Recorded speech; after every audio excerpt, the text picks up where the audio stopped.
History doesn't forget everyone at once. It starts quietly. One generation passes. Highlights stop playing. Names fade from conversations. And suddenly, legends become footnotes.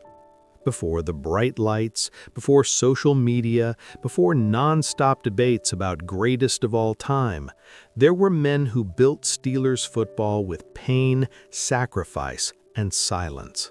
They weren't always the loudest, they weren't always the face of the franchise, but without them, there is no dynasty, no banners, no black and gold legacy. Tonight, we're not talking about the names everyone remembers. We're telling the stories of the Steelers legends time forgot.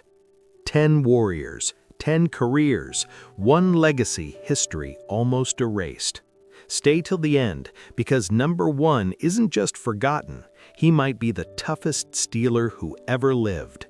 If you love real Steelers history, like this video. Subscribe for more Steelers untold stories, and comment below which forgotten legend deserves more respect. Welcome to Black and Gold Legacy, where forgotten names live forever. Number 10, Merril Hoge. Merril Hoge was never supposed to be a star. He didn't look like a highlight machine. He didn't chase headlines, and he certainly didn't play the kind of football that showed up in flashy stat lines. But for nearly a decade, Merril Hoge was the engine that kept the Steelers' offense alive. In an era defined by bruising, unforgiving football, Hoge ran with a rare combination of toughness and intelligence. He didn't just take hits, he invited them, lowering his shoulder into defenders twice his size and falling forward every single time. What made Hoge special wasn't speed or power alone, it was trust. Quarterbacks trusted him in pass protection.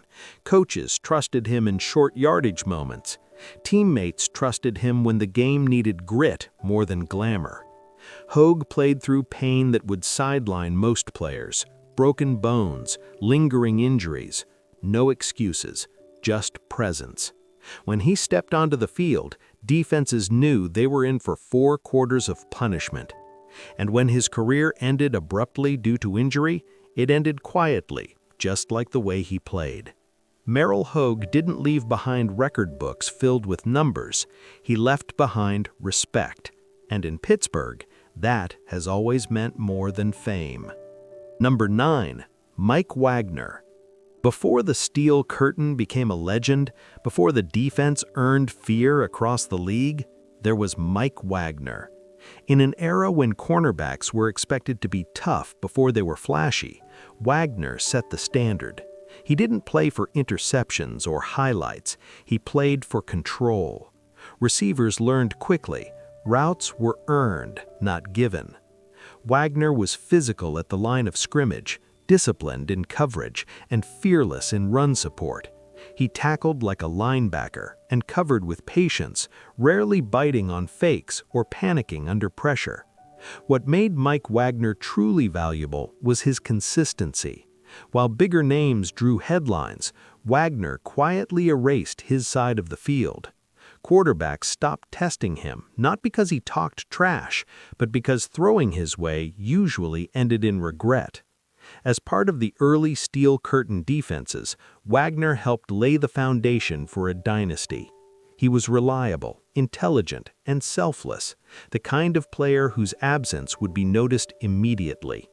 But as time passed and the legends grew louder, Wagner's name faded from the spotlight. The truth is simple. The steel curtain didn't start with stars. It started with players like Mike Wagner. And without him, the legend doesn't exist.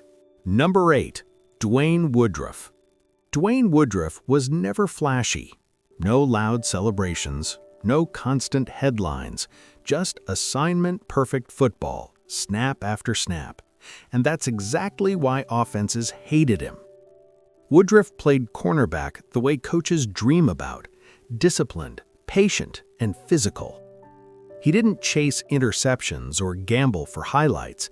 Instead, he stayed glued to receivers, cutting off routes and forcing quarterbacks to look elsewhere. What made Woodruff special was his football intelligence. He understood leverage, he trusted his technique, and he rarely made mistakes. Quarterbacks learned quickly that throwing at Dwayne Woodruff wasn't worth the risk.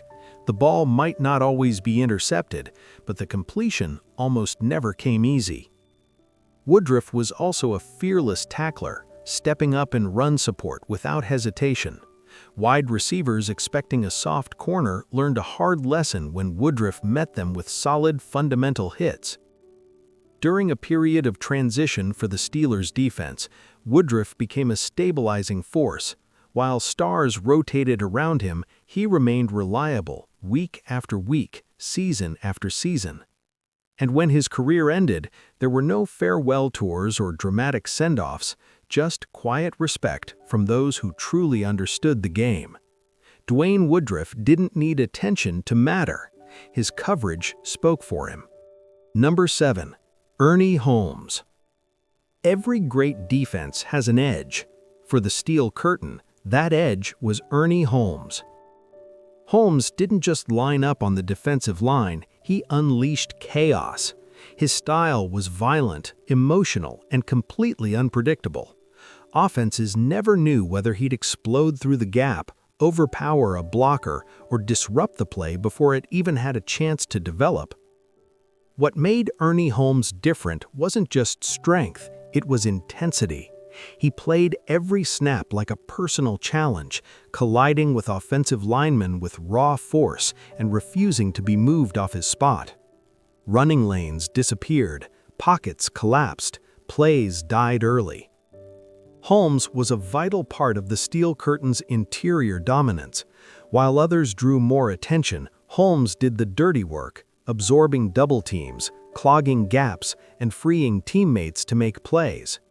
And yes, his career had moments of controversy, but even those moments reflected his truth. Ernie Holmes played with his heart exposed. There was no off switch, no easing back. He lived on the edge because that's where his game thrived. Opponents didn't just prepare for Holmes, they braced for him, because once the ball was snapped, control belonged to the Steel Curtain, and Ernie Holmes made sure of it. Number 6. Andy Russell. Dynasties aren't built on talent alone, they're built on leaders. And for the Pittsburgh Steelers of the 1970s, that leader was Andy Russell. Russell didn't dominate headlines, he dominated responsibility. As the defensive captain during the Steel Curtain era, Russell was the glue, the calm presence that kept one of the most aggressive defenses in NFL history disciplined and focused.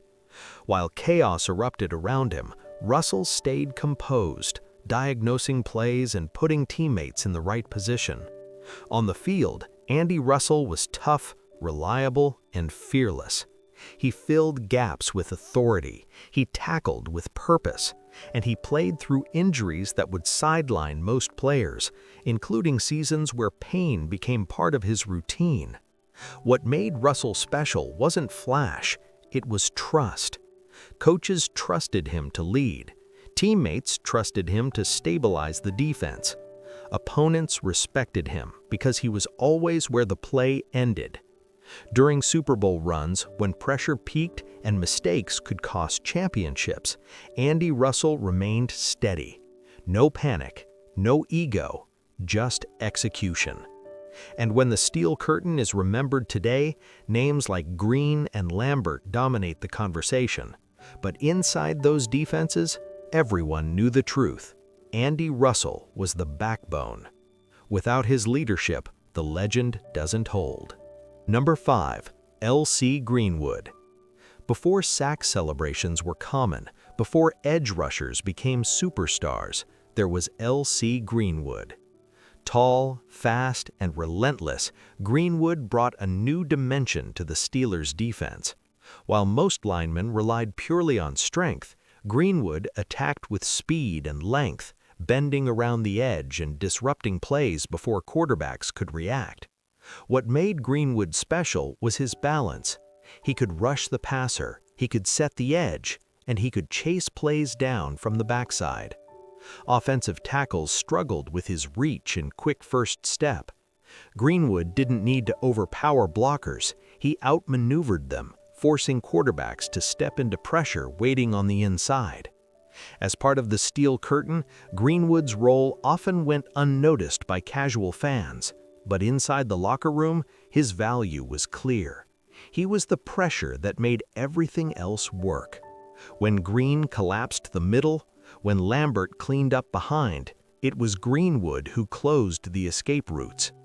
He also played with durability and consistency, showing up in the biggest moments during championship runs. While others soaked up the spotlight, Greenwood quietly did his job, again and again. L.C. Greenwood didn't just rush the passer, he reshaped how the edge was played in Pittsburgh. And long after the cheers faded, his impact remained. Number 4. Donnie Shell. Donnie Shell entered the NFL with nothing guaranteed. No draft spotlight, no expectations, no promises. And yet, by the time his career ended, Donnie Shell had become one of the most respected and feared safeties in Steelers history. Shell played defense with old-school authority. He wasn't flashy and he wasn't loud, but he was always on time.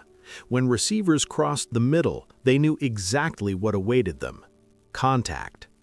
What made Shell special was his instinct. He read quarterbacks with patience, timed his breaks perfectly, and delivered hits that stopped momentum instantly. His tackles weren't reckless, they were decisive. Shell didn't just react to plays, he ended them.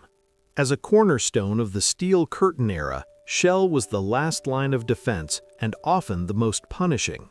Running backs rarely bounced outside, receivers rarely ran carefree routes, everything was contested. And yet, despite his impact, Shell never chased attention. He let others talk, he let others celebrate. He simply showed up and did his job at an elite level for over a decade.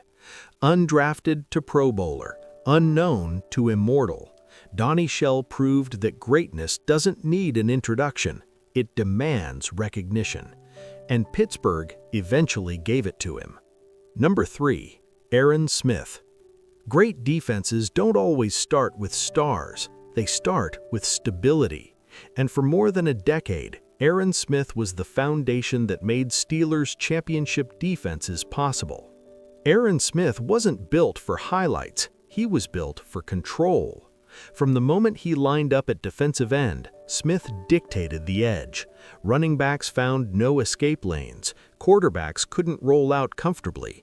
Every play was squeezed, compressed, and forced back inside, exactly where Pittsburgh wanted it. What made Smith elite was his discipline. He never over-pursued, he never freelanced, he trusted his assignment and dominated it. While others chased sacks, Aaron Smith absorbed double teams, collapsed running lanes, and allowed playmakers around him to shine. His impact didn't always show up on the stat sheet, but it showed up on the scoreboard. Championship teams depend on players like Smith. When he was on the field, the Steelers' defense was balanced, physical, and unbreakable. When injuries took him away, the difference was immediate, proof of just how valuable he really was. Smith played with quiet authority, no ego, no theatrics, just relentless execution. In an era filled with stars, Aaron Smith chose substance over spotlight, and that's why Pittsburgh's most successful defenses were built on his shoulders. Number 2. John Stallworth. John Stallworth was never the loudest name in the room. He didn't demand attention. He didn't chase headlines. And somehow, because of that, history nearly forgot just how great he was.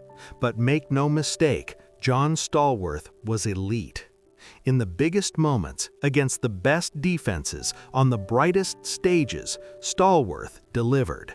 His route running was precise, his hands were dependable, and his timing with the quarterback was deadly. What made Stallworth special was his composure. When pressure rose, he didn't panic. When coverage tightened, he didn't disappear. He elevated. Defenses couldn't key on him because he adapted. He could beat man coverage with technique and zone coverage with intelligence. He understood spacing, leverage, and timing in a way few receivers ever have. And then there were the moments that defined championships. Super Bowl performances, clutch receptions, game-breaking plays when everything was on the line. Stallworth wasn't just a part of the Steelers' dynasty, he was a finisher. Yet for years, his greatness lived in the shadow of louder narratives. While others received constant praise, Stallworth quietly built a Hall of Fame resume on performance, not personality. John Stallworth didn't need hype to matter. His legacy was written in rings, moments, and trust. And that's why, even if time tried to erase him, history couldn't. Number 1. Mike Webster. Before toughness became a slogan, before pain management was a conversation, there was Mike Webster. Mike Webster didn't just play football, he endured it. For over a decade, he was the heartbeat of the Steelers' dynasty, lining up at center and taking punishment on every single snap. No glamour position, no highlight reels, just collision after collision in the trenches where games are truly won. Webster was the anchor. Every protection started with him. Every snap passed through his hands. Every championship depended on his stability. What made Mike Webster legendary wasn't size or speed, it was availability. Week after week, season after season, injured or not, hurting or not, Webster showed up. While others rested, he pushed through pain that most players would never survive.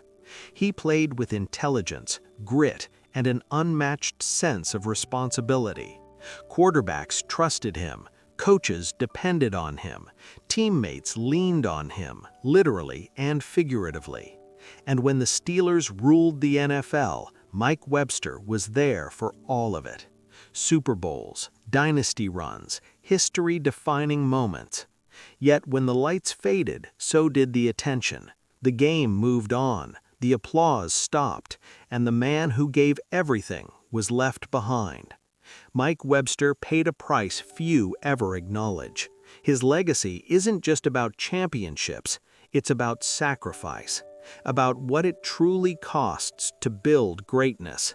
And that's why, when we talk about Steelers legends time forgot, there is no debate. Mike Webster stands alone, not just as a champion, but as the toughest Steeler who ever lived. History remembers champions, but it doesn't always remember the cost. These weren't just names on a roster. They were the backbone of Pittsburgh football, the ones who played through pain, through silence, and without applause. They didn't chase fame. They didn't demand recognition. They simply showed up and gave everything. Without these men, there is no dynasty, no banners, no black and gold standard. Time may have moved on, but legacy doesn't disappear. It waits to be remembered. If this list brought back memories, if it made you see Steelers history differently, like this video to honor the forgotten legends. Subscribe for more stories the mainstream forgot to tell. And comment below, which Steelers legend deserves more respect? This is Black and Gold Legacy, where forgotten names live forever and history is never truly lost.